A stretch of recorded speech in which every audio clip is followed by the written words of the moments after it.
বাংলাদেশের সাতরশিয়া এলাকায় বিজেপির হাতে এবার আটক হন ভারতের সীমান্তরক্ষী বাহিনী বিএসএফ এর এক জওয়ান।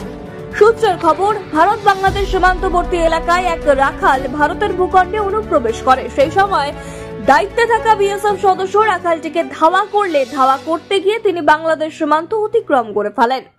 ঘটনার জেরে সাতরশিয়া এলাকায় ওই বিএসএফ জওয়ানকে আটক করে বাংলাদেশ বর্ডার গার্ড অর্থাৎ বিজিবি। পরবর্তীতে দুই দেশের মধ্যে ফ্ল্যাগ মিটিং অনুষ্ঠিত হয় এবং কূটনৈতিক ও সামরিক স্তরে আলোচনা শেষে ওই বিএসএফ জওয়ানকে ফিরিয়ে দেওয়া হয় ভারতীয় বাহিনীর হাতে।